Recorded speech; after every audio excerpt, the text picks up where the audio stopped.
Hello everyone, good morning. This is Mahesh Shah. Uh, Welcome to my YouTube channel. This is the video for Standard 10 Social Science, Chapter 3 Cultural Heritage of India, Sculpture and Architecture. तो मेरे YouTube channel पे आप सबका स्वागत है।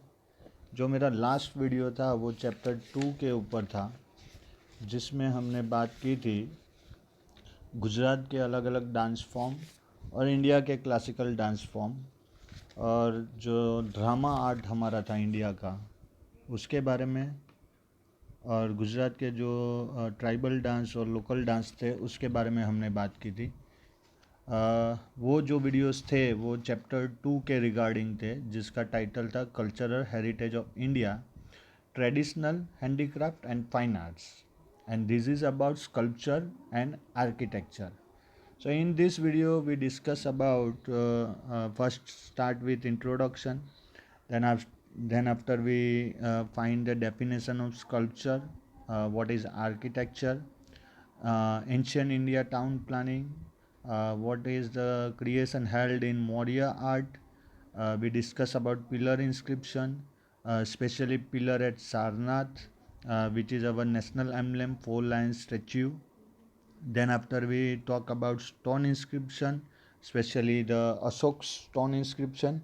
Then after we talk about Dravid style of art in South India. Afterwards, arts of Gupta period, cave architecture, caves of Gujarat, chariot temple, temple architecture, architecture of Gopuram, Jain temples, medieval architecture, architecture of Gujarat, and in the last, the exercise is given for your practice. So before we start this video, let me tell you that if you like the video, then please share this video and subscribe the channel. Press the bell icon that gives you notification of new parts of the video, because these are the important chapter of history as per as board examination. These are the very important chapter, because the weightage of this chapter is around 4 marks in section D.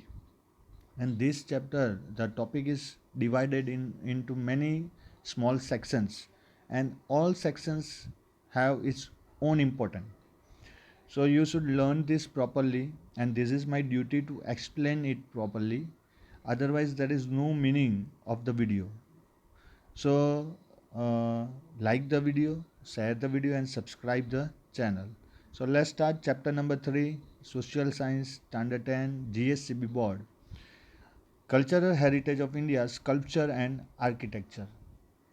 तो अगर हम देखने जाए तो हमारे India में बहुत सारे आर्किटेक्चर मोनूमेंट्स आपको दिखेंगे, बहुत सारे स्कल्पचर भी है.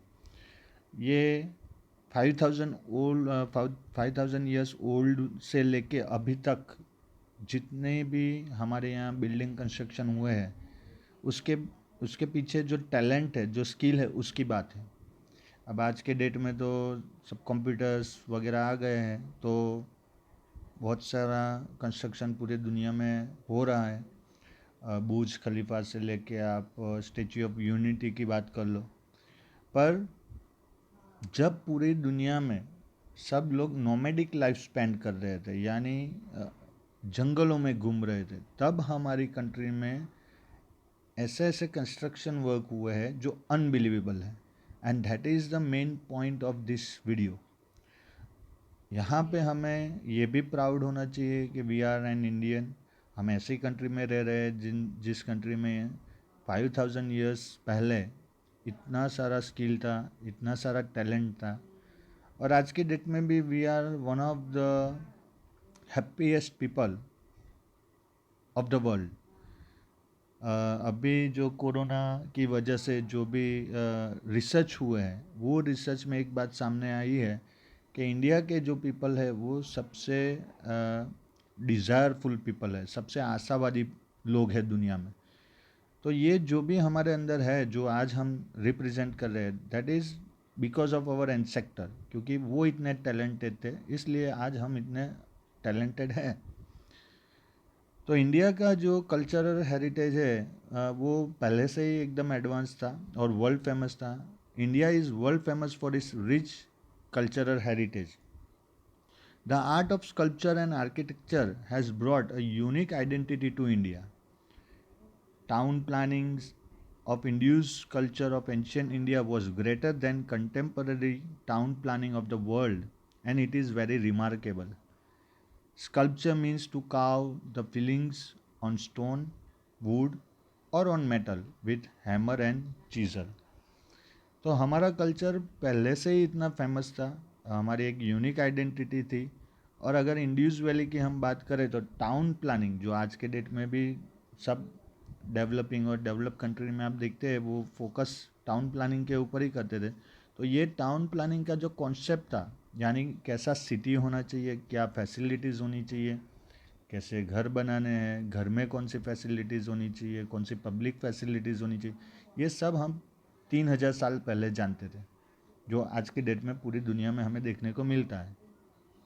और जो स्कल्पचर जो है वो एक आर्ट है जिसका सिंपल मीनिंग अगर साइकोलॉजिकली देखने जाए तो हमारे अंदर जो फीलिंग्स है उसको स्टोन पे या वुड पे या मेटल पे काव करना, यानी दिखाना हैमर और चिजल की हेल्प से, दैट इज़ कॉल्ड स्कल्पचर.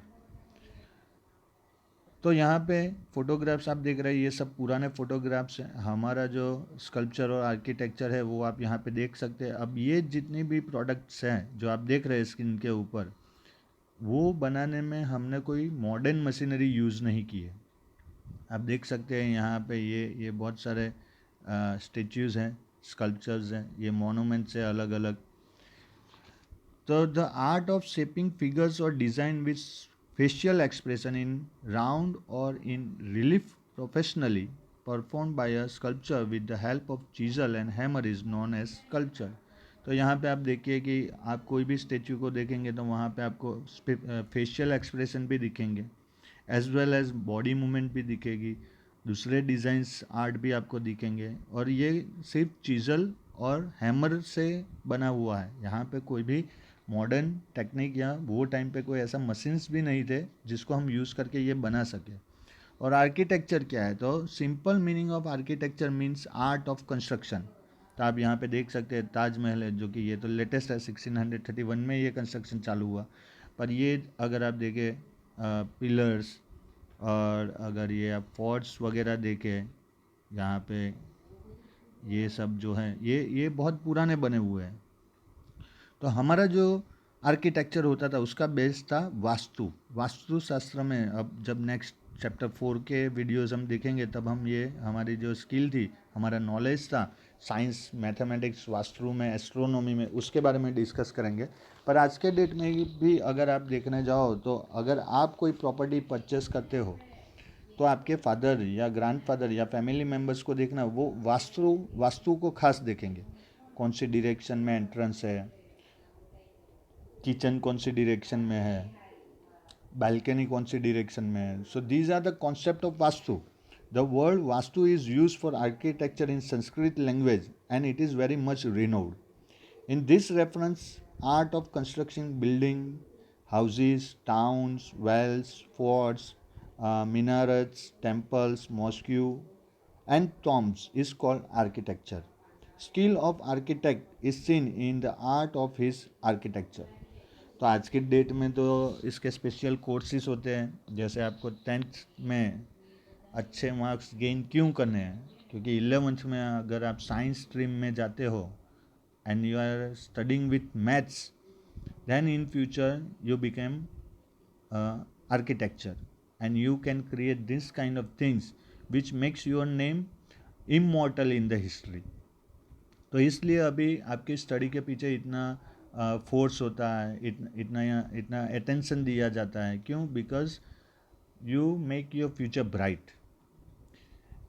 पर पहले के ज़माने में ऐसा कोई कोर्स नहीं था, कोई स्कूल्स नहीं थी. ये जनरेशन टू जनरेशन सिखाया जाता था. और खाली बस इतनी सी एक स्ट्रेटजी की वजह से हमारी कंट्री में ऐसे ऐसे आर्किटेक्चर मोनूमेंट्स बने हैं जो पूरे वर्ल्ड में फेमस है. हमारा कुतुब मीनार देख लो, या रेड फोर्ट देख लो, या उससे पुराना आप अजंता इलोरा के उसके कैलाश टेम्पल्स को देख लो। वैसे इंडिया में बहुत सारे ऐसे आर्किटेक्चर हैं।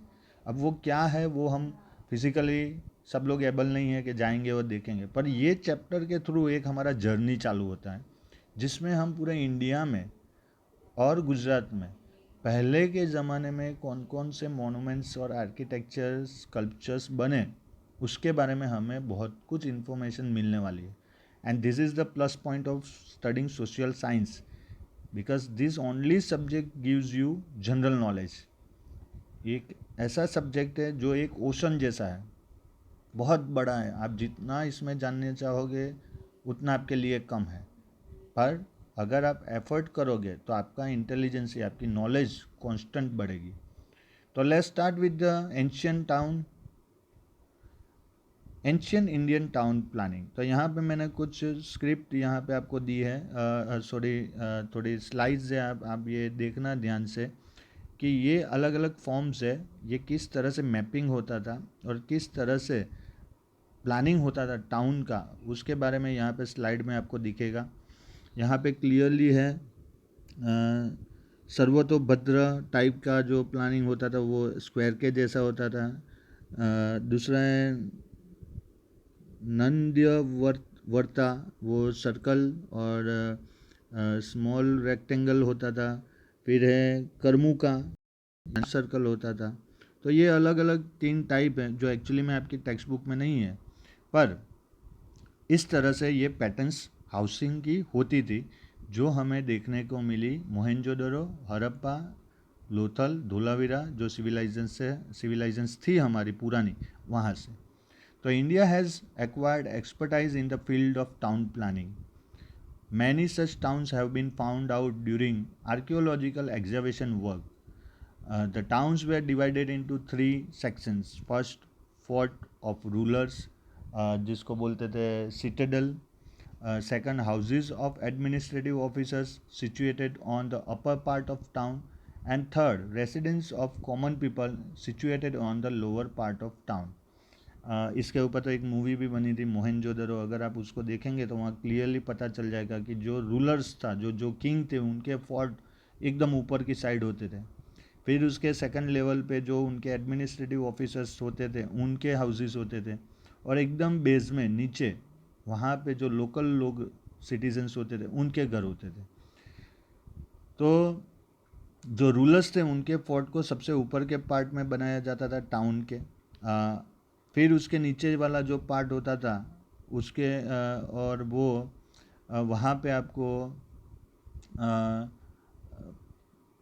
2 या 5 या 4 रूम वाले हाउसेस मिलते थे। वहाँ पे इनके जो एग्जीक्यूटिव्स होते थे, मिनिस्टर्स होते थे, वो रहते थे। और houses on the lower part of the town are mainly constructed with handmade bricks. और ये जो भी हाउसेस बने होते थे वो जो ब्रिक्स होती थी वो भी हैंडमेड होती थी। People of Indus valley civilization has developed many more beautiful and systematic towns than many other civilization of the world from the architectural point of view. Among all of them, Harappa and Mohenjo-daro had the best town planning. तो अब हम मोहनजोदड़ो को देखते हैं एक बार। तो ये सब जो फोटोग्राफ्स हैं वो सैटेलाइट से या तो एयर व्यू से लिए गए। आप देख सकते हो यहाँ पे मोहेंजोदड़ो का ये जो टाउन प्लानिंग है, ये आपकी टेक्स्ट बुक में पिक्चर है। ये यहाँ पे आप देख सकते हो कि हाउसिंग की पैटर्न क्या है। तो इन 1922 archaeologist name Rakhal Das Banerjee and Dayaram Sahani found out remain of huge town planning during excavation work which was being carried out under the guidance of Sir John Marshall and Colonel Mack in Larkhan district, now it is in Pakistan, of Mohenjo-daro. Mohenjo-daro means the heap of the dead. तो इसके पीछे कुछ story ऐसी है कि वहाँ पे railway line का काम चालू था। ये जो प्लेस है लारखन डिस्ट्रिक्ट पाकिस्तान में, वहाँ पे अब रेलवे लाइन के लिए उनको स्टोन्स चाहिए होते थे। अब जब स्टोन वो जो लेबर्स लेके आ रहे थे तो ये जो है सर जॉन मार्शल, उनके ध्यान में ये बात आई कि ये सेम शेप के स्टोन कहाँ से ला रहा है, क्योंकि जितने भी स्टोन आ रहे थे वो सेम शेप के थे, कोई चेंज नहीं, सेम टू सेम दिखते थे। और फिर उन्होंने आगे जब ढूंढा और वहाँ पे एग्जावेशन वर्क हुआ तब जाके ये टाउन मिला। इस तरह की एक स्टोरी है, अगर आप नेट पे जाओगे तो आपको मिलेगी। पर मोहनजोदड़ो का जो मीनिंग होता है वो सीधा होता है कि द हीप ऑफ द डेड्स, यानी जो हिप को अगर आप बोलेंगे तो एक छोटा माउंटेन जैसा होता है, वैसा होता है वो, डेड बॉडीज से बना होता है, उसको मोहनजोदड़ो नाम दिया था। Construction of town, from the point of view of town planning, Mohenjo-daro is the best. Houses were built on high plinth to protect them from floods and dampness. यहाँ के जो भी हाउसेस होते थे उनको हाइट पे बनाया जाता था। क्यों? क्योंकि उनको फ्लड से बचाना था और जो भी डैम्पनेस होती थी उससे बचाने के लिए। The houses of the rich people were double storied having 5 to 7 rooms. जो पैसे वाले लोग थे उनके घर 2 या 3 फ्लोर के होते थे और हर एक में 5 से 7 रूम्स होते थे। While those of poor people were single storied, यानी जो गरीब लोग थे उनके जो घर होते थे वो सिंपल होते थे, एक ही फ्लोर होता था उसमें, और उनके जो हाउसेस होते उसके अंदर 2 या 3 रूम्स होते थे। तो जनरली देखने जाए तो आज तो हमारे मिडिल क्लास जो लोग होते हैं वो 2 BHK में रहते हैं, और वहाँ पे मोहनजोदड़ो में जो गरीब लोग थे वो 2 BHK में रहते थे। तो यहाँ से पता चलता है कि वहाँ के गरीब हमसे कितने अमीर थे। द टाउन वॉज फोर्टिफाइड, पूरे टाउन के आजू बाजू बड़ी वॉल्स होती थी। The main entrance of the houses open one side lanes and not on the main roads. तो आप अगर अभी की सोसाइटी का कंस्ट्रक्शन देखो तो वहाँ पे ऐसा ही होता है कि मेन रोड तो बाहर होता है, उसके अंदर वाले रोड पे ही जो भी एंट्रेंस होते हैं वो बने होते हैं। Remains of store house, kitchen and bathroom were found in every house. तो आज के हमारा जो लेटेस्ट कंस्ट्रक्शन है उसके पीछे यही लॉजिक होता है कि हमारे घर में भी किचन होता है, बाथरूम्स होते हैं, स्टोर हाउस होता है।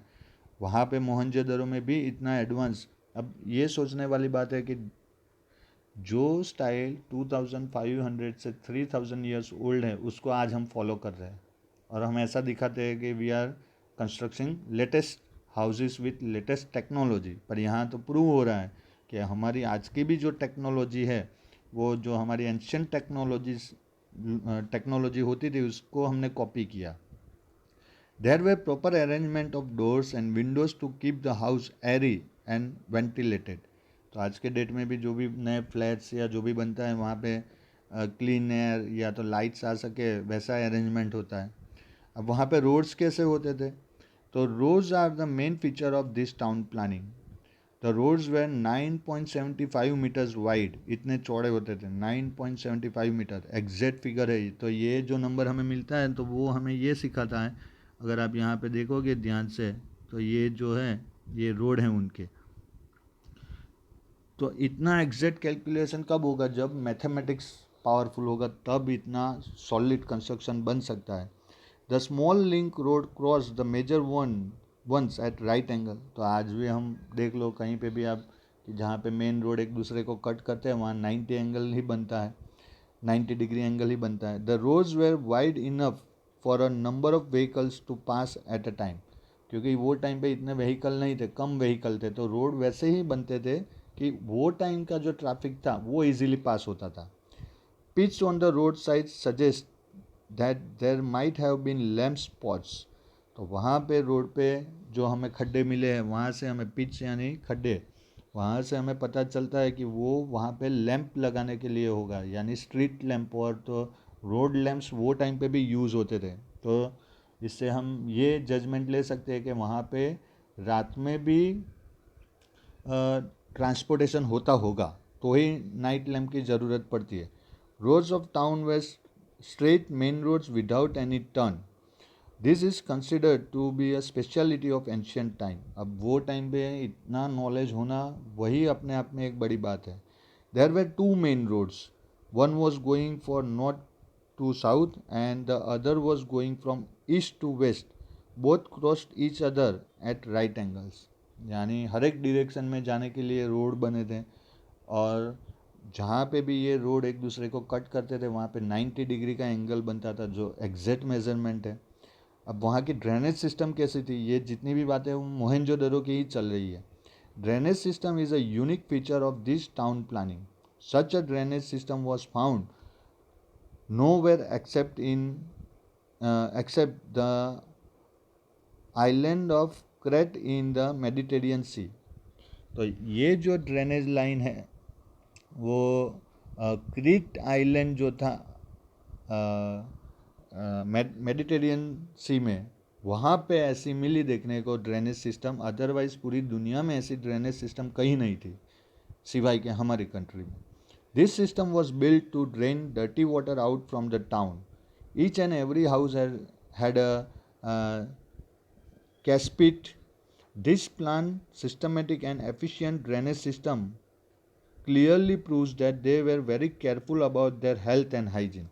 क्योंकि इतनी ड्रेनेज सिस्टम, इतनी बेस्ट ड्रेनेज सिस्टम होने का मतलब यही है कि ये जो लोग थे पुराने मोहनजोदड़ो के लोग, वो बहुत ही अलर्ट थे अपने हेल्थ के लिए, अपने हाइजीन के वजह से, और इसीलिए वो टाइम पे कोरोना नहीं था और आज कोरोना है। तो this is a proof of that talent, their knowledge, their skill. Public baths, तो जैसे आज हम स्विमिंग पूल की बात करते हैं तो वो टाइम पे भी ऐसे स्विमिंग पूल थे। A huge bath was excavated at Mohenjodaro. There was an arrangement to put fresh water in and dirty water out. There might have been facility for hot water and small rooms for changing the clothes. This public bath might have been used on festival and religious ceremonies। तो मोहनजोदड़ो के time में लोगों की facility के लिए कितना development था। अब आज जैसे हम स्विमिंग पूल यूज़ कर रहे हैं, हमारे लिए एक वैरायटी, जब ये नया नया चालू हुआ तो स्टार्टिंग में हमें ये वैरायटी लगता था, पर ये कॉन्सेप्ट 2500 ईयर्स पहले हमारे लोग यूज़ ऐसी फैसिलिटी करते थे, and there is nothing new for us. ये खाली हम भूल गए हैं, वही हमारे लिए मेन माइनस पॉइंट है। अब पब्लिक बिल्डिंग कैसी थी वहाँ पे, तो the ruins of two huge buildings have been found at Mohenjo-daro। They might have been used as a town hall or as a theatre or an administrative office or a granary। The barrack of such buildings was also found out। This must have been used to accommodate soldiers। तो वहाँ पे ऐसे town hall थे, जैसे आज के date में हमारे यहाँ पे भी बहुत सारे ऐसे गवर्नमेंट कम्युनिटी हॉल होते हैं, तो वो टाइम पे भी ऐसा था, और उसके यूजेस भी अलग अलग होते थे। कोई पब्लिक गैदरिंग के लिए यूज़ होता था, या तो जो सोल्जर्स थे उनके रहने के लिए यूज़ होता था। तो ये सब इतना डेवलपमेंट होने का रीज़न उनकी सोच थी, और सोच नॉलेज से बनती है। Without knowledge there is no different kind of thinking we create in our mind. तो यहाँ पे हमें पता चलता है कि मोहनजोदड़ो क्यों बेस्ट बोला जाता है, क्योंकि आज की डेट में भी जितने टाउन्स में जितनी फैसिलिटीज़ हैं, वैसे सेम टू सेम फैसिलिटीज़ की स्टार्टिंग इन्होंने की थी। इसलिए Mohenjodaro is one of the best town planning system of the world. अब हड़प्पा की बात करते हैं। हड़प्पा सिविलाइजेशन ये मोहनजोदड़ो से पुरानी है। यहाँ से मोहनजोदड़ो वालों ने सीखा होगा, ये भी हो सकता है। तो in 1921 under the leadership of sir John Marshall and colonel Mac, Dayaram Sahni discovered very ancient remain of Indian civilization from Montgomery in Punjab district near Harappa. तो ये भी वही डायरेक्शन में मिला, पंजाब और पाकिस्तान के एरिया में ही मिला। The remain of Indus valley civilization were found from Ropar in Himalayan region, Alamgirpur at Meerut in Uttar Pradesh, Kalibangan in Rajasthan, Lothal at Dholka in Gujarat, Desalpur, Shikarpur in Kutch, Dholavira, Rangpur near Limbdi in Saurashtra, Srinathgarh, Rojdi near Gondal, Kuntasi near Morbi and Somnath etcetera. तो ये जितने भी प्लेसेस के मैंने नाम बोले, वो अगर आपने लास्ट मेरे वीडियोस चैप्टर 2 के वीडियोस देखे होंगे तो उसमें उसके पिक्चर्स हैं। अगर नहीं देखे तो एक बार चैनल को सब्सक्राइब करोगे तो वो वीडियोस आपके सामने आ जाएंगे। अपलोड में आप जाओगे तो सब वीडियोस वहाँ पे हैं, वहाँ पे आप इसको देख सकते हो। The region of Sapt Sindhu river is a region of our Indian culture. The culture which developed here is known as Indus valley civilization. तो जो इंड्यूस रिवर के आजू बाजू में जो डेवलप्ड हुआ उसको बोला गया इंड्यूस वैली सिविलाइजेशन, और वहाँ से हमारी कंट्री का एक नाम पड़ा India. Its remains were found first of all from Harappa, that is why it is known as the Harappan civilization. तो इसके जो भी एविडेंस हमें हरप्पा से सबसे पहले मिले, इसलिए ये सिविलाइजेशन को बोला गया Harappa civilization. Copper and stone weapons and many other things were found from this region. अब वहाँ पे स्टोन के वेपन्स तो चलो मान लेते हैं कि भाई स्टोन एज से हम आए थे तो हमें पता होगा हमारे एंसेक्टर को, पर कॉपर के यानी मेटल के वेपन्स बनाना, that is really difficult work in those days where there was no machine created or discovered. That is why it is also known as Copper Stone Age. Town planning of Harappa civilization was very systematic. Its granaries and forts were remarkable. Granaries यानी जहाँ पे grain को store करते हैं, वो जो place होता है उसको ग्रेनरी बोलते हैं। और हरप्पा सिविलाइजेशन के जो ग्रेनरीज और फोर्ट्स थे वो रिमार्केबल कंस्ट्रक्शन थे। आप यहाँ पे ये पिक्चर में देख सकते हो।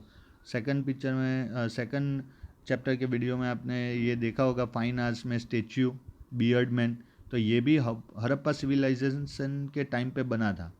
People of that age were fond of wearing ornaments and such remains have been found.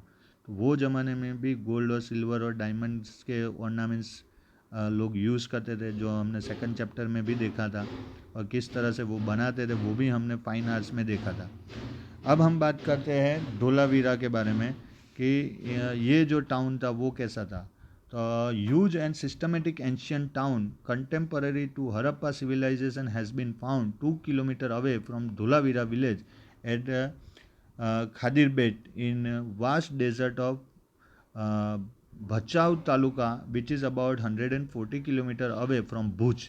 तो भुज में ये धोलावीरा मिला। Archaeological department of Gujarat surveyed this heap of ruins. After this, officers of Archaeological Survey of India had undertaken the research work in 1990 AD. Special task of excavation was carried out under the guidance of Ravindra Singh Bisht. तो 1990 में जब हमारे control में सब कुछ था तब हमने हमारी कमेटी अपॉइंट की एग्जावेशन वर्क के लिए, और उनके जो लीडर थे वो रविंद्र सिंह बिस्त थे।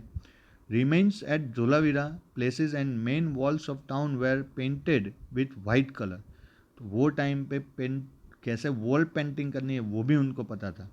Such fortified walls encircling town suggest strong security. तो आप यहाँ पे आप देख सकते हो ये वॉल है जो एनसर्कल करते थे, तो यहाँ से पता चलता था कि यहाँ सिक्योरिटी के बारे में बहुत ही अलर्ट थे लोग। This wall is made up of clay, stone and bricks. Potable water was available here as well as proper system of water purification was set up here, which is not made available to all even in modern age. तो ये यहाँ पे एक ख़ास जो बात थी इसके बारे में वो ये थी कि यहाँ पे जो वाटर है उसको पोर्टेबल यानी क्लीन करने की फैसिलिटी थी। जैसे आज के डेट में हमारे घर में वाटर प्यूरीफायर है, वो टाइम पे भी ये लोग ये यूज़ करते थे, और वो जो सिस्टम थी वाटर को क्लीन करने की वो इतनी यूनिक थी कि आज की डेट में हमारे पास ऐसी कोई फैसिलिटी नहीं है। तो ये धोलावीरा की खास बात थी, और ये हमें बताता है कि हमारी जो एंशियंट टेक्नोलॉजी थी वो कितनी एडवांस थी, हमारे लोग कितने क्रिएटिव थे। और एक बात करते हैं लोथल के बारे में। ये भी हमारा एंशियंट टाउन है जो स्पेशली गुजरात में आया हुआ है, near Ahmedabad district. Lothal is situated in Dholka taluka of Ahmedabad district. Dholka is a place between two river Bhogavo and Sabarmati. It is 18 kilometre far from bay of Khambhat, from where 3 layers of human habitat were found. तो आप देखो यहाँ पे 2 रिवर है पास हो रही है, एक ये और एक ये, और ये खंभात जो था, बे ऑफ खंभात, उससे काफ़ी नज़दीक था। और यहाँ के जो कंस्ट्रक्शन वर्क थे वो आप ये फ़ोटो में देख सकते हैं कितने एडवांस थे। आप इसको जूम करके भी देख सकते हो, नेट के ऊपर भी ये पिक्चर्स अवेलेबल है और बहुत सारी डिटेल्स भी अवेलेबल है। For if you are interested in history then you should open Google and search about all this and learn more and more things. Uh, a huge dockyard was constructed to facilitate ships in the time of high tides at the lower eastern part of the town. तो यहाँ पे dockyards भी बने होते थे कि अगर high Tide होती है तो वहाँ पे शिप को प्रोटेक्ट किया जाए, रखा जा सके, वो भी इसके लोअर ईस्टर्न पार्ट में. And this is a unique feature of Lothal. Such dockyards, storage shops etcetera show the proof of export and import. तो इससे पता चलता है कि लोथल जो था वो एक्चुअली में एक पोर्ट था जहाँ पे इम्पोर्ट और एक्सपोर्ट होता था. This suggest that Lothal might be a rich and prosperous port of India. क्योंकि अगर पोर्ट रीजन है तो वहाँ पे इंपोर्ट एक्सपोर्ट एक्टिविटी होती है, सब लोगों को एम्प्लॉयमेंट मिलती है, सबकी लाइफस्टाइल एडवांस हो जाती है. और ये लोथल में ये सब होता था, तो हम ये बोल सकते हैं कि लोथल के जो लोग थे वो पूरे इंडिया में सबसे रिच और प्रॉस्परस होंगे. This is a matter of great pride not only for Gujarat but also for history of India. तो जब पूरे दुनिया में सब नोमेडिक लाइफ स्पेंड कर रहे थे तब हमारे लोग इतने एडवांस थे, हमारे यहाँ पोर्ट्स थे, फॉरेन से शिप्स आते थे, इंपोर्ट एक्सपोर्ट होता था, इतना सारा कंस्ट्रक्शन था, ऐसे टाउन प्लानिंग थे. सोच लीजिए, जब दुनिया में किसी को कुछ पता ही नहीं था, सब जंगलों में घूम रहे थे, तब हमारे यहाँ पे इतना डेवलपमेंट था. तो obviously we must proud on our culture. हमें हमें ये हमारे लिए सम्मान की बात है कि हम इंडिया में हैं, we are the Indian citizen, और हमारे एंसेक्टर इतने टैलेंटेड थे. अब इसके बाद जो हमें बात करनी है वो मौर्य आज के बारे में बात करनी है, सम्राट अशोक के टाइम की बात करनी है.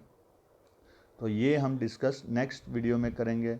आई होप कि यहाँ तक जो एक्सप्लेनेशन हुआ है वो आपको समझ में आ गया होगा. अगर फिर भी आपको कोई डाउट्स है तो आप मुझे टेक्स्ट कर सकते हैं. I am waiting for your suggestion also. And once again I am telling you, like the video, share the video, subscribe the channel, press the bell icon that you find the new notification for the video. In next video we discuss about Maurya art. वहाँ पे बहुत सारे pictures है मेरे पास और information है जो मैं आपसे डिस्कस करूँगा. तब तक आपको घर में रहना है. Stay home, stay safe. God bless you. Thank you very much.